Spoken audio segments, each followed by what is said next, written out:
Hey guys, मैं विनय कुमार। तो आज का ये तीनों क्वेश्चन डीएलएड के किसी न किसी सेट में ज़रूर देखने को मिलेगा और ये तीनों क्वेश्चन इस बुक से लिया गया है। तो वीडियो में अंत तक बने रहिए और चैनल पर नए हैं तो सब्सक्राइब जरूर कर लीजिएगा। पहला क्वेश्चन है, किसी वितरण का माध्य तथा बहुलक क्रमशः 24 तथा 12 है तो माध्य ज्ञात करें। तो देखिए, एक ही फॉर्मूला है क्या, बहुलक बराबर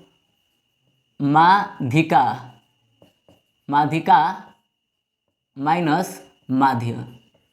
लेकिन ये सूत्र गलत है। क्यों? क्योंकि यहाँ कुछ और चाहिए। अब क्या चाहिए बताते हैं, याद रखिएगा। यहाँ अक्षर गिनिए, 1 गो अक्षर, 2 गो अक्षर, 3 गो अक्षर, 4 गो, यानी बहुलक में 4 गो अक्षर है। तो बहुलक माध्यिका माध्य के सूत्र में थे ना, बहुलक में किसी चीज़ से यानी किसी संख्या से गुना नहीं करना है, ये दिमाग में रख लेना है। अब देखिए, यहाँ कौ अक्षर है, कंप्लीट पूरी तरह से 1 गो अक्षर है, 2 गो अक्षर है, 3 गो, तो यहाँ 3 से गुना करिए। और यहाँ 1 गो 2, माध्य में कौ अक्षर है, 2 गो, तो यहाँ 2 से गुना करिए। बहुलक में गुना नहीं करना है। क्यों? ठीक है ना, क्योंकि हमको इसके फॉर्मूला में 4 की जरूरत नहीं है, यानी कि नंबर 4 की जरूरत नहीं है। इससे क्या होगा, थोड़ा सा आपको फॉर्मूला याद रहेगा। ठीक है, तो बहुलक बराबर 3 माध्यिका माइनस 2 माध्य। अब क्वेश्चन देखिए, किसी वितरण का माध्य 24 तो -2 माध्य का तो मान दे रखा है तो 24 रख दीजिए। और 3 माध्यिका ज्यों का त्यों रखेंगे। काहे से कि इसका मान नहीं दिया है, इसका मान पूछा है। माध्य कहिए चाहे माध्यिका कहिए, बात एक ही है। ठीक है, बराबर बहुलक, तो माध्य दिया है 24 अब बहुलक दिया है 12, तो यहाँ रखिए 12। ठीक है, तो 12 बराबर 3 माध्यिका 24 दूनी के 48 इधर आके प्लस हो जाएगा क्योंकि बराबर के इस पर आ रहा है, आएगा 3 माध्यिका। ठीक है ना, अब जोड़िएगा तो 60 हो जाएगा। 12 48 कितना हो जाएगा, 60 हो जाएगा। अब बराबर 3 3 जो है ना माध्यिका के साथ गुना में है। किस चीज में? गुना में, तो माध्यिका। ठीक है, अब गुना में है तो इधर आके भाग हो जाएगा, इधर आपका भाग हो जाएगा, तो 60/3 बराबर माध्यिका। तो माध्यिका कितना हो गया आपका, 20×3 = 60। तो माध्यिका या माध्यक आपका हो गया 20×3 = 60। तो मुझे उम्मीद है पहला क्वेश्चन आप समझ गए होंगे। अगर फिर भी नहीं समझ में आया है तो कमेंट करिए कि हम कहाँ पे समझाने में असक्षम रहे। अगला क्वेश्चन है, यदि माध्य और माध्यिका का अनुपात, माध्य और माध्यिका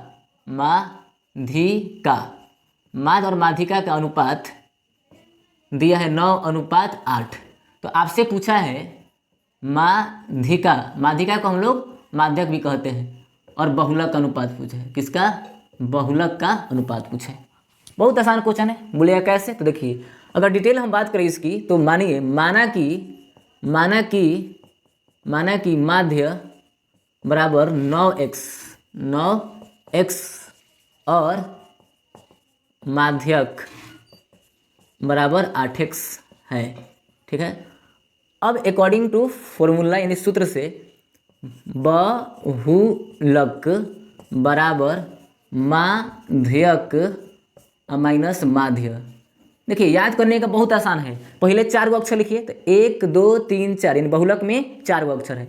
1 गो अक्षर घटाइए तो माध्यक में 3 गो अक्षर है। फिर 1 अक्षर घटाइए तो माध्य में 2 अक्षर है।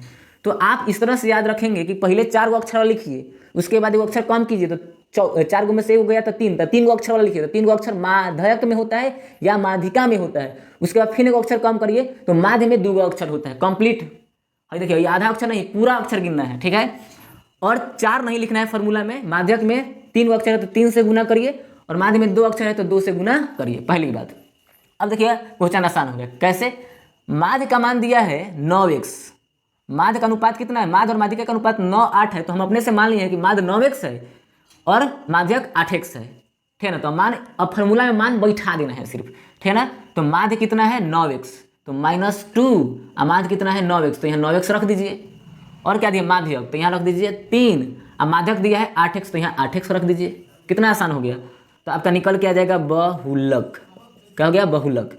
तो बहुलक बराबर कितना आसान हो गया भैया, बहुलक बराबर खाली मान पुट कर दिए तो 8×3 = 24x और 9×2 = 18x।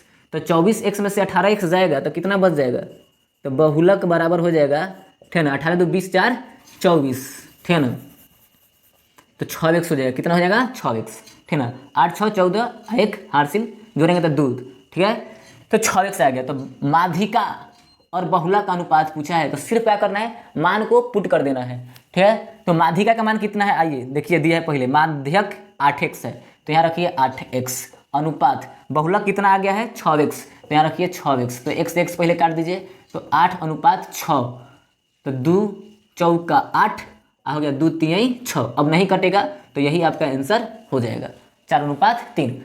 तो माध्य और माध्यिका का अनुपात 9 अनुपात 8 दिया था और हमने क्या ज्ञात किया, माध्यिका और बहुलक अनुपात ज्ञात किया, किस फॉर्मूला से, तो सूत्र है बहुलक बराबर 3 माध्यक माइनस 2 माध्य। डीएलएड में इस फॉर्मूला से काफ़ी क्वेश्चन पूछा गया है, ठीक है। अब अगला क्वेश्चन की ओर हम बढ़ते हैं।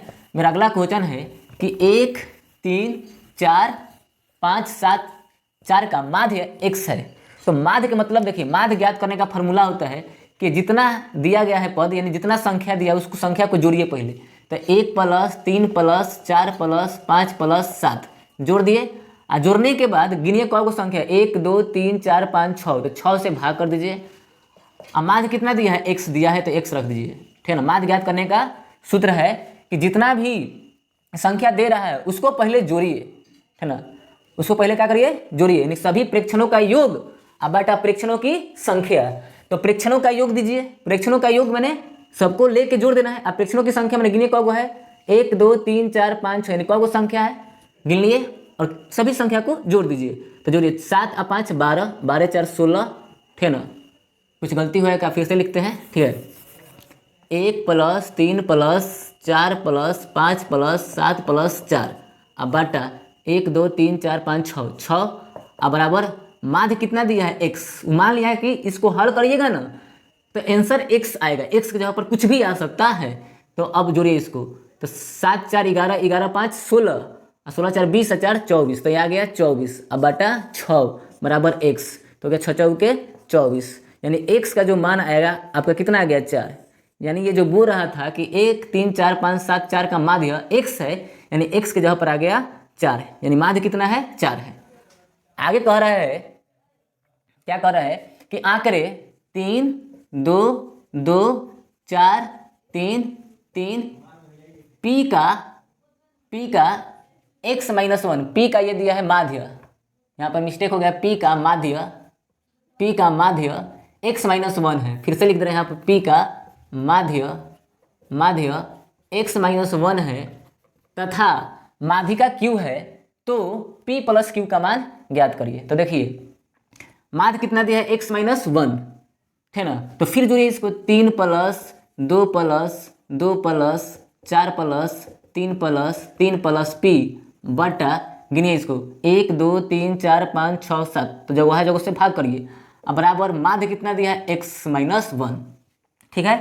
अब इसको जोड़िए, ठीक है, तो 3 और 3 6 और 6 और 4 10 और 10 और 2 12 और 12 और 2 14 और 14 और 3 17, ठीक है ना, तो आगे यहाँ पर 17 और p है तो p अब बटा 7, और x का मान कितना आया है 4, तो यहाँ x का मान रख दिए 4 घटा 1, तो गया 17 + p अब बटा 7, 4 में से 3 गया 1, ठीक है, इधर सॉल्व कीजिए, तो 17 + p अब बराबर 3, इधर क्या है भाग में है तो उधर जाके गुना में हो जाएगा, तो इधर आ जाएगा 7, तो 17 + p बराबर 17 का 21, तो p बराबर आ जाएगा 21 घटाओ 17, तो 21 में से 17 जाएगा कितना होगा 17 और 4 कितना होता है 21, यानी p का मान आ गया 4, p का मान कितना आ गया 4, ठीक है ना।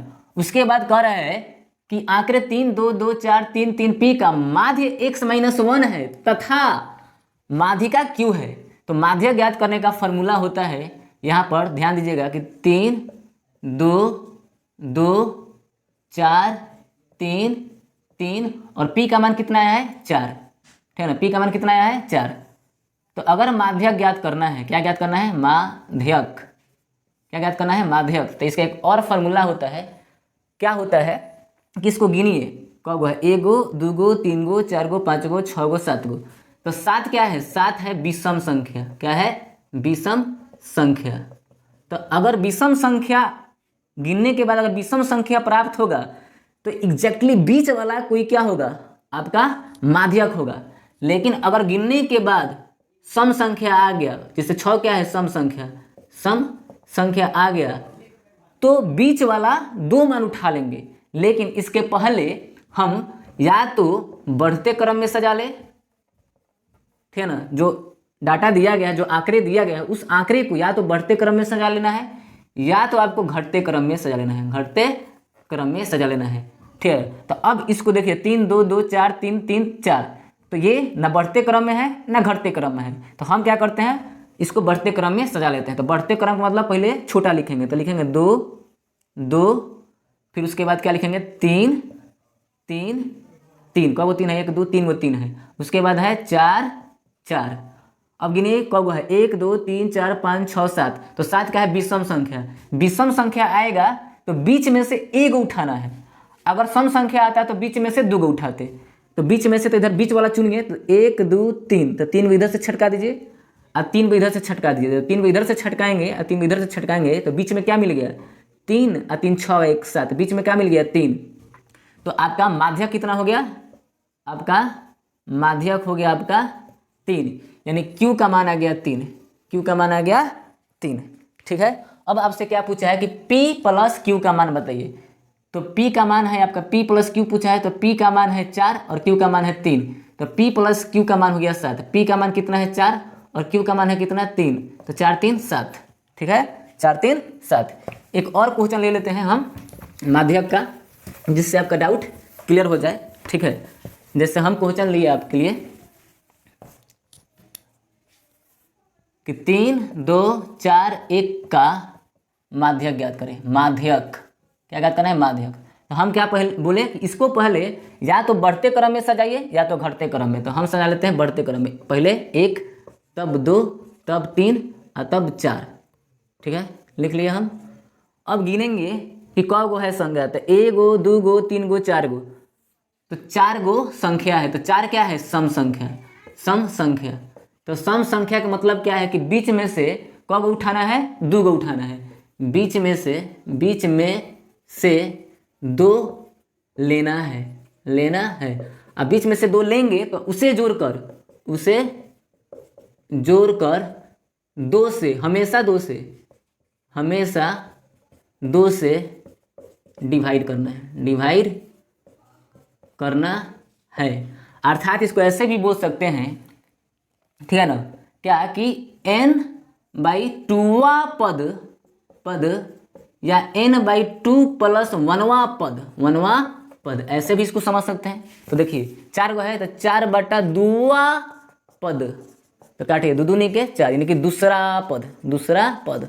लेकिन ये सबको अब सजाने के बाद, बढ़ते क्रम या घटते क्रम में सजाने के बाद, या 4/2 प्लस 1वां पद, तो 2 दूनी के 4 और 2 1 3, 2 1 3, यानी हो गया 3वां पद। तो देखिए दूसरा पद का है 1 2, दूसरा पद 2 और तीसरा पद क्या है 3, तो इन दोनों को उठा लीजिए, 2 प्लस 3। अब बोला है जोड़कर 2 से भाग करना है, तो 3 2 5, 5 का आधा कितना होगा 2.5, तो ये हो गया माध्यक 2.5, ठीक है।